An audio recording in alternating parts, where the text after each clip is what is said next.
Hello there, my friends, and welcome back to this week's Wellbeing Wednesday. Now, before we dive in or say anything today, I do want to share my heartfelt prayers for anybody touched by Hurricanes Helene and Milton. And having lived through Hurricane Ian, I understand mentally, physically, emotionally the damage that can be done by living through such a thing. So I just want to pour out my heart to anybody that has been touched by these horrendous hurricanes, and to let you know that if you need to talk, I'm here, basically, because it's hard. It's hard, and not just physically, but emotionally and mentally too. So today, we're going to be talking about eating sugar after cancer. Now, if you've been touched by one of these hurricanes, you may also be craving a ton of sugar right now. It's one of those foods that we often crave when we're dealing with emotional issues. So this might be relevant for you here today too, right? So it's very, very easy to fall into the trap of thinking that sugar is the enemy, right? And avoiding it completely is the only way to stay healthy. But, and here's the but, and this may be an unpopular opinion here, but this fear can lead to stress and anxiety around food, especially when you're trying to nourish your body post-cancer. So let's dive into today why stressing about sugar isn't helpful.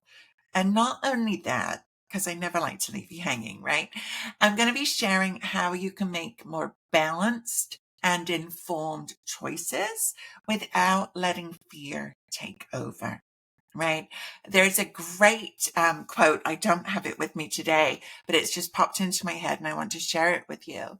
It's in the book Big Magic by Elizabeth Gilbert. It's something that I read in my group coaching program a lot. And she talks about our journey with fear. Fear, in my opinion, is part of our life, right? It's normal for us as humans to feel fear. However, and this is what Liz Gilbert shares in the book, we don't want fear driving the car. We don't want fear touching the radio or the thermostat, right? And so the way that I like to think of fear in my life, it's part of life. You can't eliminate it. But fear doesn't get to drive my car or touch the radio or change the temperature. Fear in my car isn't even riding shotgun. It's in the back seat or in the trunk.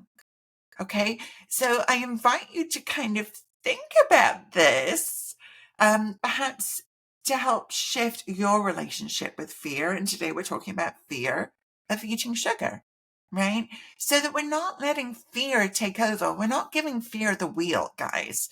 This is the big thing. We're accepting that it's part of life. Now, if we haven't met yet, let me introduce myself. I'm Karen Del Maestro, your health coach, resilient routines expert, and I teach a step-by-step anti-diet system that makes eating healthier after breast cancer as simple as following your favorite chocolate chip cookie recipe. Okay, it can be that easy if we allow it to be. So let's talk about that feeling of being conflicted, right? About sugar and your health. Now, sugar for sure is one of the most talked about and feared foods. And rightly so, right? There's a lot of evidence about this, but it's complex. It's not as clear cut as we would like it to be, especially when it comes to cancer recovery. You've probably heard everything from sugar feeds cancer to a little sugar won't hurt, right? And it's frustrating because you want to make the right choices for your health. But the conflicting advice can make it feel like you're kind of walking on a tightrope. And one wrong move, and you might worry that you're harming your recovery and risking the fact of making yourself sick again. Here's the thing. I mean, I get this. It's very difficult because there is so much noise and so much information, especially if you go down the Google rabbit hole, right? This is why it's often not the best place to be, because it is so difficult to know what's the right advice for you. The nature of our bodies are unique and different. This is why I say for you, right? This constant back and forth can be absolutely mentally exhausting, right? And not just the back and forth, but the beating yourself up over not making a decision or procrastinating or doing something or not doing something. Like, it can be so, so difficult. It can mean that every bite of a dessert or a sugary snack might come with a side of guilt, right? Making it hard for you to fully enjoy your food. And let's be honest, eliminating sugar entirely isn't realistic for most people. Why is that? Life happens. Birthdays come up, holidays come up. Sometimes you just, let's be honest, want to indulge without overthinking it, right? And let's not forget that voice. And I'm tapping, like, I feel like often we have an angel and a devil, and the devil's saying, but you've been through cancer, eat what you want. But the angel's saying, no, I need to eat healthy so that I don't get sick again. Right? I mean, this is the reality, and this is what I have heard from hundreds of breast cancer survivors. So I want you to know it's not just you. Now, wouldn't it be amazing if you could find that peace of mind when it comes to sugar, where you could actually feel confident that your dietary choices are supporting your recovery and overall well-being, instead of constantly second-guessing every bite, where you could actually reach a place where you can enjoy your food, including the occasional sugary treat, without worrying that you're compromising your health. I invite you to imagine having a balanced relationship with sugar, where you get to understand its place in your diet, right? And no longer feel the need to avoid it at all costs. Can you imagine what this would even feel like, right? You'd feel more in control of your health, right?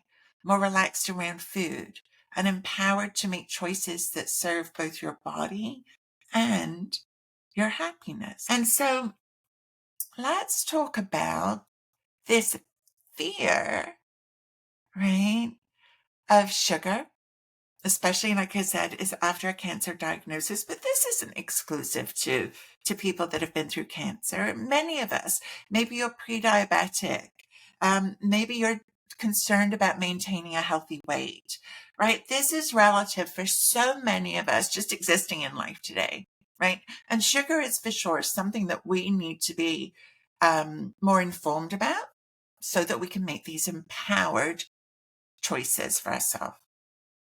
And like I said before, there's a lot of talk about how sugar could feed cancer cells or increase inflammation in the body. And this fear can absolutely be magnified when you think about the consequences. Like, what if that one slice of cake really set you back? Right? I mean, and these are, I want to acknowledge these as real fears. If you are feeling this, it's real. Your feelings are real, no matter what they are, no matter what you're feeling. But stressing over sugar or anything can actually do more harm than good, because chronic stress elevates our cortisol levels. You may have heard of cortisol. It's often the hormone that's related to body fat around our bellies, especially as we go through menopause, perimenopause, and just as we get older. Now, cortisol can negatively impact our immune system and therefore our overall health. So while you're doing your best to avoid sugar for health reasons, the stress that you're experiencing could be just as damaging as any dietary slip up, we'll call it. Right? Does that make sense? And so the truth is, your body is resilient. You know that. You're here, right? Our bodies are amazingly resilient. And it's more about the overall pattern of our eating habits than any one food. I like to think of an 80-20 as a comfortable place to be able to sustain our habits. 80% of the time we're on track, we're eating healthy. 20% of the time we're giving ourselves permission Doesn't mean you have to go blow everything, but you're giving yourself permission to have that little piece of cake or whatever. Doesn't mean you have to. And doesn't mean you're pushing it. And if you want to try 90-10 on for size, see how that works for you. I'm more of a 90-10 person, but that's hard for most people. I have been working in health and wellness for over 20 years now. And so for me, I'm comfortable in that place. I don't crave sugar. I'm not dealing with the things that many other people are dealing with because I've been doing this for a really long time.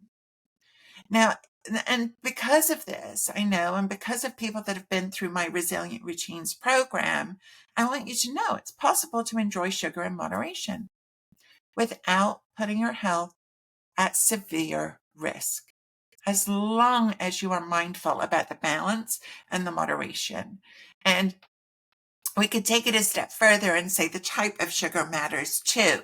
And I want to be clear here because I know that there's going to be people out here that are like, what? Karen's saying you can have sugar? Here's the deal. I'm not saying it's a free-for-all, and I'm not saying that the kind of sugar doesn't matter, and I'm not saying or recommending to anybody that we just have sugar and don't worry about it. It's about being mindful. It's about finding the right balance, and it's about moderation. Okay. There are parameters around which I think you can find a sustainable place to be without living in deprivation, without saying you can't have. Because what I know from neuroscience is as soon as we say you can't have chocolate, what do you want more than anything? Chocolate. That's your brain. It's the way your brain is wired. So it's the same with all kinds of sugar. And so I have found that saying you can't have and living in deprivation does not work. So what I'm looking for is that more sustainable, balanced place for you where you get to eat better, experience more energy, more joy, and actually have a piece of cake from time to time without beating yourself up. Not every day, from time to time. That's the balance and moderation part. I can help you with that. I know that that's tough. So I want to share 3 small tips here to help you find that balance, right? So that you can start to reduce that fear of sugar, so that you're not stressing as much. Because I don't want you to live in fear, right? Fear, backseat in the trunk, just like Elizabeth Gilbert said in her book, Big Magic. And I think part of the way that we get to have that relationship with fear is by educating ourselves, right? Finding guidance from somebody that knows what they're talking about, whether it's me or somebody else, but focusing on balance. And that might be something that you've been looking to find for a long time. Because I don't believe in diets. They don't work, right? It's deprivation. It's telling yourself that you can't have something. And so my approach and the way that I teach healthy eating is anti-diet. It's about finding that balance so that you can develop a healthy and less stressful relationship with food, sugar included. So here are some steps to help you navigate this journey. And number 1, as I've been saying, is to educate yourself about sugar and make sure that you're educating yourself from a source that you trust. Really important because there's so much conflicting information about sugar, right? Especially when it comes to cancer recovery. And it's really important to take the time to understand the role that sugar plays in your body. Yes, sugar can spike insulin levels and lead to inflammation when consumed in excess. It can spike our sugar levels even a little bit, right? Doesn't need to be in excess. But it's also a natural part of many foods that are important to our body, that are nutritious for our body, that are going to help our bodies recover. And that's in the fruits and vegetables that we want to be consuming. I'm often asked, Karen, I know I need to avoid sugar. Should I avoid fruit as well? My answer is no, absolutely not. The nutritional value that we're getting is paramount to our immune system, managing inflammation, our energy levels, and our overall health and well-being. And so this is why I'm saying we need to look at the balance, right? And so the key is moderation. Again, I'm not saying go and eat blueberries all day, every day, because guess what? That's going to have not the desired effect that you're looking for. It's about moderation and balance, and balancing fruits and vegetables with proteins and other foods that are going to help minimize those sugar spikes, right? So instead of demonizing sugar entirely, it's important to learn how to manage your intake. And by knowing how sugar affects your body and your health, you can make these more informed choices without fear. This way, my friend, you'll feel empowered rather than restricted, right? Horrible feeling. I don't want you to feel that way. Number 2, we kind of touched on this already, right? But it's to focus on balance, not perfection. If you have ever been on a diet, then you know what it's like to try and achieve perfection. We've often been told, and I want you to know that this is not your fault. This is a broken system that we've all been indoctrinated into, which is the diet culture. It's broken. It doesn't work, right? Because you know that when you try to eliminate sugar entirely, it leads to this all or nothing mindset. Either you're like, screw it. I'm done. I'm having it. I want it. And that's it. Or it's nothing. You can't have. And we feel like we're depriving ourselves in life. It's just exhausting. And it's not sustainable. So instead of aiming for perfection, focus on balance. It's okay to enjoy a sugary treat now and then, as long as it's not the main focus of your diet. Because a healthy, balanced diet includes a variety of nutrient-dense foods, such as fruits and vegetables, lean proteins, and whole grains. And when you fuel your body with these foods, you naturally reduce your intake of added sugars. And when you do decide to have something a little sweet, it's actually going to taste sweeter. You're going to be like, oh, wow, that's really sweet. But you can actually enjoy it. You tend to enjoy less of it because of the sweetness. But you can enjoy it without feeling guilty because you know that your overall eating pattern is supporting your health. This makes me think of a time when I was coaching with somebody and we lived close to each other. And she invited me to her birthday party at her house. And I'm sat there and I'm enjoying the conversation.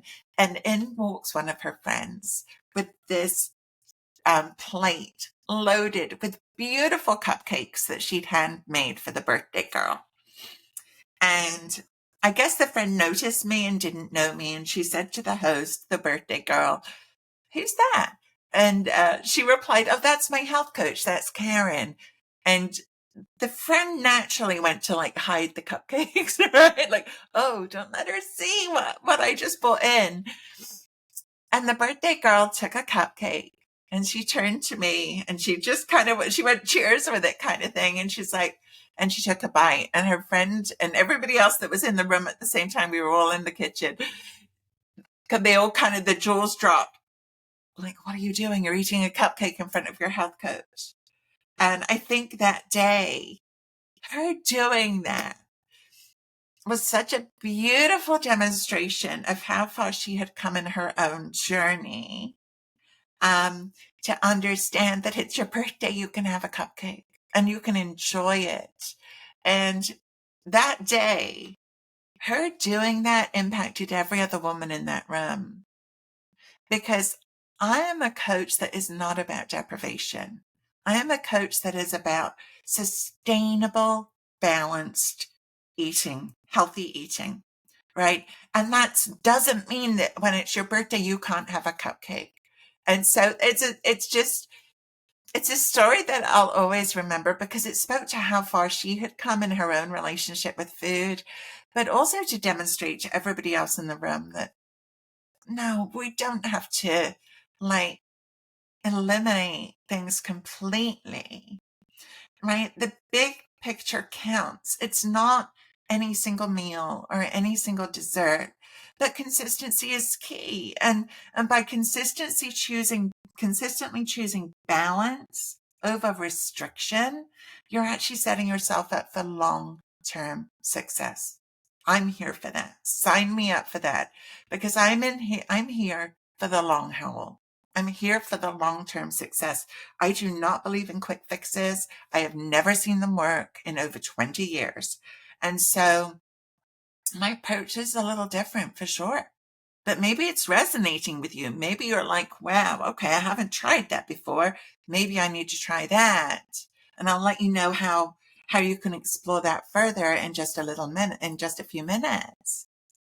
So we've talked about number one of the tips for you to consider is to educate yourself about sugar. And by the way, just so you know, in my program, Resilient Routines, I have a whole bonus program about nutrition labels, and we talk about a lot about sugar in that program.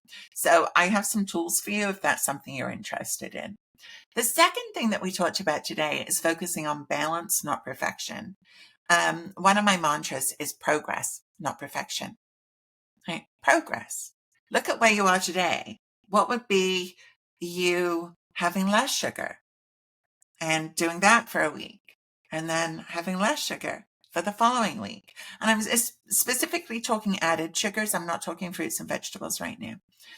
But the third tip that I'd like to share with you today is one of the most effective ways to reduce stress around sugar is to practice mindful eating.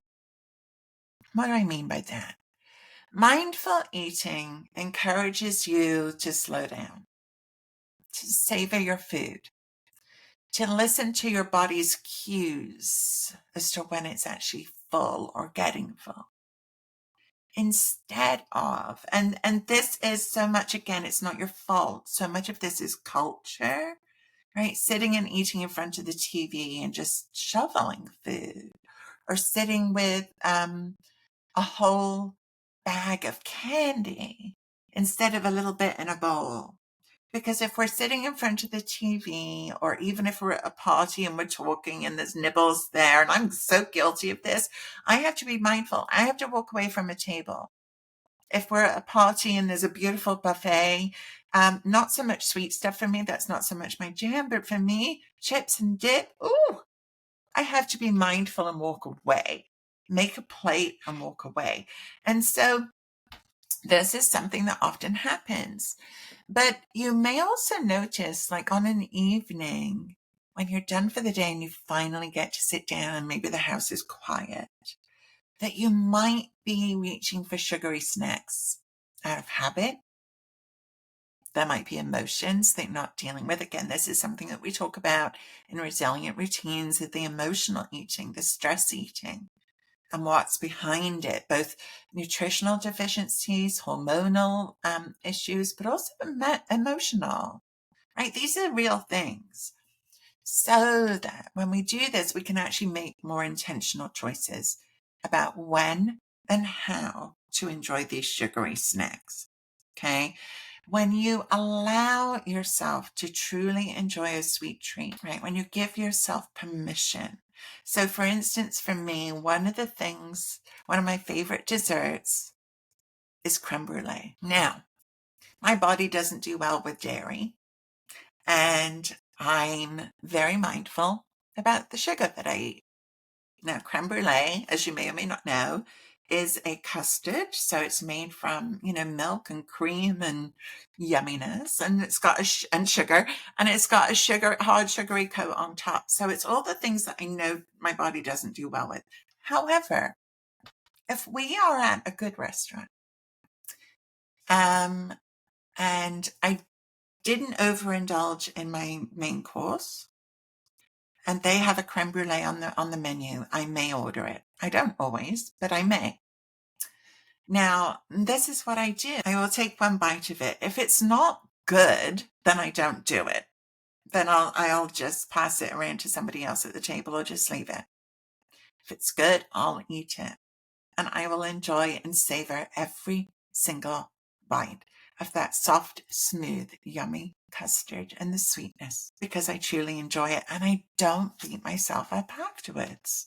Now, I know my tummy's not going to be incredibly happy because I don't do well with dairy in it, and so I really don't have much dairy in my diet at all. But what happens when we do this, you actually find that you don't crave sugar as often. You're not looking for it as much, and you are much less likely to overindulge because you've actually given yourself permission to have it. And so that mindfulness helps you tune into your body's needs, making it easier to recognize when you've had enough. Like I said, I might order that creme brulee, but I'm not necessarily going to eat it all. Sometimes I just want a little taste. If it's good, I might eat it all, but thankfully they tend to be fairly small. But this is how I manage balanced, sustainable eating. So to let go of the fear and embrace moderation, right, is what we're looking to do. And at the end of the day, in my opinion, stressing over sugar is counterproductive. Okay, there are things you can do. So while it's important to be mindful of your sugar intake, both the amount and the kind of sugar, right? Living in fear of making dietary mistakes isn't doing you any favors whatsoever. Your body's resilient. You can enjoy sugar in moderation, the right kind of sugar, without compromising your health.